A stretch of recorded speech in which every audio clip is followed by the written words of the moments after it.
faites comme vous. Alors, première question, est-ce que vous pourriez vous présenter pour les étudiants qui ne vous connaîtraient pas, s'il vous plaît? Bon, je m'appelle Franz-Olivier Gisbert, je suis né il y a très longtemps, très longtemps, vous n'étiez pas né, le 18 janvier 1949 à Wilmington, dans l'état du Delaware. Je suis le fils d'une Normande et d'un Américain qui se sont rencontrés à la suite du débarquement du 6 juin 1944. Mon père a débarqué à Omaha Beach, il était GI, voilà, il a fait la guerre. Et puis, après la guerre, ma mère a décidé d'aller le rejoindre aux États-Unis, où je suis né. J'ai une sœur après qui est née. Et puis, finalement, ils ont décidé de rentrer en Europe, parce que mon père adorait l'Europe. Et là, ils ont d'autres enfants. Et sur ma carte, c'est très facile après. Je ne suis pas grand-chose, puisque j'ai quitté la direction du Point pour prendre une retraite bien méritée, parce que j'ai un certain âge, vous voyez très bien. Et pour prendre une retraite bien méritée, évidemment travailler encore plus qu'avant, mais pour travailler pour moi, c'est-à-dire, chef d'entreprise, il y a beaucoup d'entre vous qui seront chefs d'entreprise, c'est un métier absolument passionnant et j'adorais le faire. J'ai dirigé des tas d'entreprises qui n'ont pas eu à s'en plaindre. D'ailleurs, j'étais patron du Nouvel Observateur, du Figaro, du Point, bien entendu.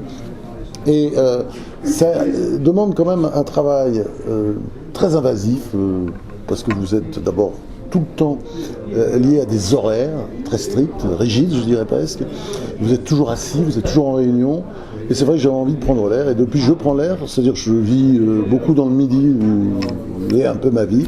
Et puis je vis aussi à Paris, et puis dans le reste de la France, parce que je fais aussi des documentaires qui me permettent de voyager beaucoup.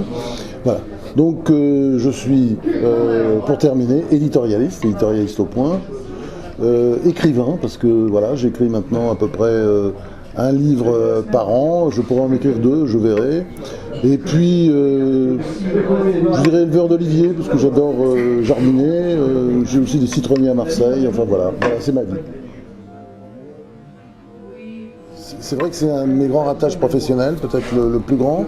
J'ai passé une journée avec Ronald Reagan, et j'ai même pas pensé enregistrer. J'étais avec des confrères américains, qui sont devenus d'ailleurs souvent très célèbres. C'était un peu la crème du journalisme américain qui suivait, notamment Gary Cutler, enfin des gens qui sont hyper connus aujourd'hui, qui sont un peu sur la fin, comme moi-même.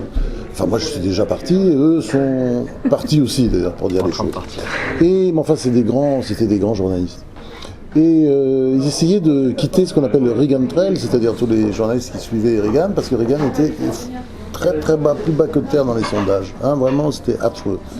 Et alors moi, je passe la journée avec lui, je suis poli. Les autres téléphonaient beaucoup, parce que c'était des stars, et ils essayaient de suivre George Bush, père, qui était à l'époque très très haut dans les sondages.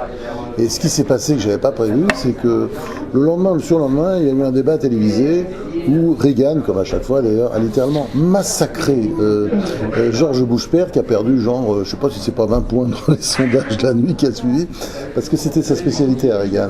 Il massacrait ses adversaires dans les débats, avec beaucoup d'humour. C'est ça qui était le pire d'ailleurs, parce que c'était pas non plus c'était pas un battant, c'était pas un cogneur, c'était pas un catcheur.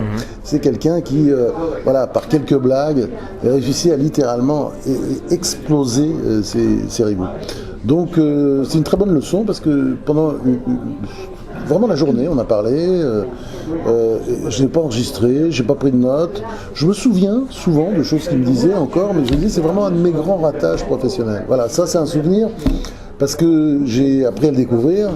J'ai vu qu'il était assez génial en fait, ça m'a beaucoup plu. Il était toujours dans l'autodérision. De ce point de vue, il rappelait un peu Chirac, c'est-à-dire il faisait des blagues absolument sans arrêt, mais ça n'arrêtait pas. Il aurait été très bon aux grosses têtes, Ronald Reagan. Beaucoup de gens partent en courant quand on leur propose de faire la politique. C'est pas parce que c'est mal payé, parce que c'est un beau métier.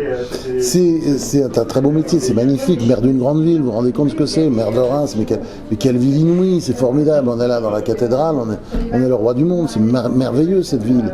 Mais non, c'est que c'est un métier, à part quand on est maire, c'est un métier où on est maltraité.